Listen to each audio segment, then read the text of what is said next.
ಮಣ್ಣಲ್ಲಿ ಸುಮಾರು 10 almost 1 million ಅಷ್ಟು ಜೀವರಾಶಿ ಇದೆ. ಬೇರೆ ಬೇರೆ ತರದ ಜೀವರಾಶಿಗಳಿದಾವೆ. ಅದರಲ್ಲಿ ಮಣ್ಣಿನಲ್ಲಿ ಇರ್ತಕ್ಕಂಥ ಜೀವರಾಶಿಗಳು ಕೆಲವು ಅನುಕೂಲ ಮಾಡೋವಿದಾವೆ, ಅನಾನುಕೂಲ ಮಾಡೋವಿದಾವೆ. ಇವೆಲ್ಲವನ್ನು ನಾಶ ಆಗ್ತಾ ಇದ್ದಾವೆ. ನಾಶ ಆದಾಗ ನಮಗೆ ಅನುಕೂಲ ಮಾಡ್ತಕ್ಕಂಥದ್ದು ನಾಶ ಆಗ್ತಕ್ಕಂಥದ್ದು. ನೀವು ಯಾವುದೇ ಒಂದು ಬರೀ ಬೇರಿದೆ ಅಂದ್ರೆ ಬೇರಿದ್ರೆ ಸಾಕಾಗಲ್ಲ, ಮಣ್ಣಲ್ಲಿ ಪೋಷಕಾಂಶ ಇದ್ರೆ ಸಾಕಾಗಲ್ಲ. ಈ ಎಲ್ಲ ಪೋಷಕಾಂಶಗಳನ್ನ ತಗೊಳ್ಳೋದಂಗೆ ಮಾಡುವಂಥದ್ದು ಅಥವಾ ಸಹಾಯ ಮಾಡ್ತಕ್ಕಂಥದ್ದು ಈ ಜೀವರಾಶಿಗಳು, ಈ ಸೂಕ್ಷ್ಮ ಜೀವಿಗಳು ಏನಿದಾವೆ ಅವು ಸಹಾಯ ಮಾಡ್ತಕ್ಕಂಥ ಅವು. ಈ ಯಾವಾಗ ನೀವು ಹರ್ಬಿಸೈಡ್ ಮತ್ತೆ ಹೆಚ್ಚಿಗೆ ಲಾಗೋಡ್ ಇದನ್ನ ಬಳಕೆ ಮಾಡ್ತಾ ಇರ್ತಾರೋ ಅವು ಕಡಿಮೆ ಆಗ್ತಾ ಹೋಗ್ತದೆ ಅಥವಾ ಸತ್ತೋಗ್ತದೆ. ಸತ್ತೋದಾಗ ಏನಾಗುತ್ತೆ, ಅವು ಕರಗಿಸಿ ಬೇರಿಗೆ ಕೊಡುವಂಥವ್ರು ಯಾರೂ ಇಲ್ಲ. ಅಂದ್ರೆ ಅದನ್ನ ನಮ್ಗೆ ಸಪೋರ್ಟ್ ಮಾಡುವಂಥವ್ರು ಜೀವರಾಶಿ ಇರುತ್ತೆ. ಹಾಗಾಗಿ ಏನಾಗ್ತದೆ, ಮಣ್ಣು ಕ್ಷೀಣಿಸ್ತದೆ. ಆಮೇಲೆ ದ್ರಾಕ್ಷಿ ಏನು ನಿಮಗೆ ಸರ್ 8 ಕ್ವಿಂಟಲ್ ಬರ್ತಿತ್ತು, 10 ಟನ್ ಬರ್ತಿತ್ತು, 13 ಟನ್ ಬರ್ತಿತ್ತು ಅನ್ನೋದು 5 ಟನ್, 3 ಟನ್, 2 ಟನ್ ಬಂದಿದೆ. ಸೊ ಹಾಗಾಗಿ ಇದಲ್ಲದೆ ಬೇರೆ ಬೆಳೆಗಳನ್ನು ನೋಡಿರ್ತಕ್ಕಂಥದ್ದು. ರಾಗಿ, ಅದೇ ರೀತಿ ತೊಗರಿ. ಈಗಾಗಲೇ ನಮ್ಮ ಮೊದಲಿನ ಬರ್ದಂಗೆ ಬರ್ತಾನೆ ಇಲ್ಲ ತೊಗರಿ. ತಾವೆಲ್ಲ ನೋಡಿರ್ಬೋದು. ತೊಗರಿ ಅಂತ ಹೇಳಿದ್ರೆ ಆಲ್ಮೋಸ್ಟ್ ನನ್ನ 2ರಷ್ಟು ಉದ್ದ ತೊಗರಿ ಬೆಳೆಯೋದು. ಒಂದು ತೊಗರಿ ಗಿಡ ಕಿದ್ರೆ ಒಬ್ರು ಒರೆಯಕ್ ಆಗ್ತಿರ್ಲಿಲ್ಲ, ಅಷ್ಟು ದಪ್ಪ ಬೆಳೆಯೋದು. ಇವಾಗ ಬೆಳೆಯಕ್ ಆಗ್ತಾ ಇಲ್ಲ. ಯಾಕಂದ್ರೆ ಮಣ್ಣಿನಲ್ಲಿ ಸಾವಯವ ಇಂಗಾಲ ಅಂತ ಹೇಳಿದ್ರಲ್ಲ, ಅದು ಕಡಿಮೆ ಆಗಿದೆ. ಗಿಡಗಳಿಗೂ ಅಷ್ಟೇ, ಅವನ್ನ ನೀರು ಹೆಂಗೋ ಸ್ವಲ್ಪ ಬೋರಲ್ಲೋ ಅಥವಾ ಇಂದ್ರಲ್ಲಿ ಸಿಕ್ಕಿದ್ರೆ ಅದೇ ನೀರು ಕೆಳಗಡೆ ಹೋಗಿರ್ತದೆ. ಅದೇ ನೀರು ಕಟ್ಟಿದಾಗ ಈ ತರ ಎಲ್ಲ ಸಮಸ್ಯೆ. ಬೇರ್ ಬೆಳೆಯಲ್ಲ ಅಥವಾ ಕಟ್ಟಿದ 2 ದಿವಸಕ್ಕೇನೆ ಭೂಮಿ ಮೇಲೆಲ್ಲ ಪಾಚಿ ಬೆಳ್ಕೊಳ್ತದೆ. ಸೊ ಈ ರೀತಿ ಎಲ್ಲ ಅನಾನುಕೂಲ ಆಗ್ತಾ ಇರೋದ್ರಿಂದ ನಮಗೆ ಬೆಳೆಗಳನ್ನು ಸಹ ಬೆಳೆಯೋದು ಕಷ್ಟ ಆಗ್ತಾ ಇದೆ.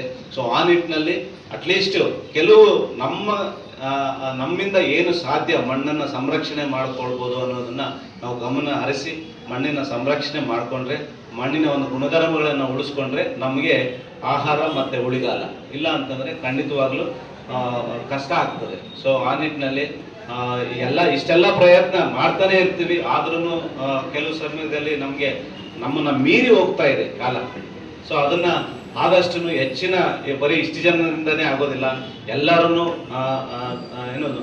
ಎಲ್ಲ ದೊಡ್ಡ ಮಟ್ಟದಲ್ಲಿ ಇದನ್ನ ಪ್ರಯತ್ನ ಮಾಡಿದ್ರೆ ಖಂಡಿತವಾಗ್ಲೂ ಮುಂದಿನ ದಿನಗಳಲ್ಲಿ ನಮ್ಮ ಮಣ್ಣನ್ನ ಸಂರಕ್ಷಣೆ ಮಾಡ್ಬೋದು. ಇತ್ತೀಚಿನ ದಿನಗಳಲ್ಲಿ ಹೆಚ್ಚಿನವಾಗಿ ನಾವೇ ಹೇಳಿದ್ದು 1960 ನಂತರ ಆಹಾರ ಕಡಿಮೆ ಇದೆ ಅಂತ ಹೇಳ್ಬಿಟ್ಟು ಯೂರಿಯಾ ಹಾಕಿ, ಗೊಬ್ಬರ ಹಾಕಿ, ಹೈಬ್ರಿಡ್ ಬೆಳೀರಿ ಅಂತ. ಅಲ್ಲಿ ಆಹಾರ ಕೊರತೆ ಇತ್ತು, ಆಯ್ತು. ಇವಾಗ ಆಹಾರದ ಕೊರತೆ ಇಲ್ಲ. ನಮ್ಮಲ್ಲಿ 352 ಮಿಲಿಯನ್ ಟನ್ ಅಷ್ಟು ಆಹಾರ ಉತ್ಪಾದನೆ ಮಾಡಿ ನಾವು ಸ್ವಾವಲಂಬನೆಯನ್ನ ಸಾಧನೆ ಮಾಡಿದೀವಿ. ಯಾರು ಇವತ್ತು ಆಹಾರ ಇಲ್ದಂಗೆ ಉಪವಾಸ ಮಲಗೋರು ಯಾರೂ ಇಲ್ಲ. ಸೊ ಅದನ್ನ ಸಾಧನೆ ಮಾಡಿದೀವಿ. ಬಟ್ ಈಗ ಆಹಾರ ಉತ್ಪಾದನೆ ಇದೆ. ಆಹಾರ ತಿಂದ್ರೆ ಆಹಾರದಲ್ಲಿ ನಮಗೆ ಬೇಕಾದಂತ ಪೋಷಕಾಂಶ, ನಮಗೆ ಬೇಕಾದಂತ ಜೀವಸತ್ವಗಳಿಲ್ಲ, ನ್ಯೂಟ್ರಿಷನ್ ಇಲ್ಲ. ಆಹಾರ ಬರೀ ಹೊಟ್ಟೆ ತುಂಬಿಸ್ಕೊಳ್ತಾ ಇದೆ ಹೊರತು ನಮಗೆ ದೇಹಕ್ಕೆ ಬೇಕಾದಂಥದ್ದು ಸಿಗ್ತಾ ಇಲ್ಲ. ಸೊ ಹಾಗಾಗಿ ನಾವು ಇದನ್ನು ಅಷ್ಟೇನೆ ಮತ್ತೆ ಪೌಷ್ಟಿಕತೆಯನ್ನು ಯಾವ ರೀತಿ ನಾವು ಮೈಂಟೈನ್ ಮಾಡೋದು ಅಂತ ಹೇಳಿದ್ರೆ ಬೆಳೆದ ಬೆಳೆಗಳಲ್ಲಿ ಮತ್ತೆ ಮಣ್ಣು ಕಡೆನೇ ನೋಡ್ಬೇಕು. ನಾವು ಏನೇ ನೋಡಿದ್ರು ಮಣ್ಣು ಕಡೆನೇ ನಾವು ಬೆಟ್ಟು ತೋರಿಸ್ಬೇಕು. ಅಲ್ಲಿಂದ ಇದು ಸರಿ ಹೋಗ್ಬೇಕು. ಸೊ ಹಾಗಾಗಿ ಪೌಷ್ಟಿಕ ಆಹಾರ, ಈಗ ನೀವೇನೇ ಸೊಪ್ಪು ಬೆಳೀರಿ, ಬರೀ ಯೂರಿಯಾ ಹಾಕ್ಬಿಟ್ಟು ಬೆಳೀತಾರೆ. ಅದನ್ನ ತಗೊಂಡೋಗಿ ತಿಂದ್ರೆ ನಿಮ್ಗೆ ಸೊಪ್ಪು ದಪ್ಪ ಏನು 1 ಅಡಿ 2 ಅಡಿ ಉದ್ದ ಸೊಪ್ಪು ಸಿಗ್ತದೆ, ತಗೊಂಡೋಗಿ ಮಾಡ್ತೀರಾ, ತಿಂತೀರಾ. ಬಟ್ ಪೋಷಕಾಂಶ ಏನು ಸಿಗಲ್ಲ. ಮತ್ತೆ ಡಾಕ್ಟರ್ ಹತ್ರ ಸರ್ ತುಟಿ ಸೀಳ್ತಾ ಇದೆ, ಮತ್ತೆ ಕೂದಲು ಬೆಳಗಾಗ್ತಿದೆ, ಮತ್ತೆ ತುಂಬಾ ಸುಸ್ತಾಗ್ತದೆ. ಮತ್ತೆ ಅವರು ಹೇಳ್ತಾರೆ ಸರ್ ಕ್ಯಾಲ್ಸಿಯಂ, ಮತ್ತೆ ಮೂಳೆ ಎಲ್ಲ ವೀಕ್ ಆಗ್ತಿದ್ದಾರೆ, ಸರ್ ಕ್ಯಾಲ್ಸಿಯಂ ಟ್ಯಾಬ್ಲೆಟ್ ತಗೊಳ್ಳಿ, ಒಂದು 15 ದಿವಸ 1 ತಿಂಗಳು. ಸರ್ ಐರನ್ ಟ್ಯಾಬ್ಲೆಟ್ಸ್ ತಗೊಳ್ಳಿ, ಸರ್ ವೈಟಮಿನ್ ಡಿ ತಗೊಳ್ಳಿ. ಸೊ ಇವೆಲ್ಲವನ್ನು ನೋಡ್ತಾ ಇದ್ದೀವಿ, ತಿಂತಾ ಇದೀವಿ. ನಮ್ಗೇನು ಯಾರು ಈಗ ವೈಟಮಿನ್ ಡಿ, ಕ್ಯಾಲ್ಸಿಯಂ ಟ್ಯಾಬ್ಲೆಟ್ಸ್ ತಗೊಂತಿರೋರು ಯಾರು ಉಪವಾಸ ಇದಾರ?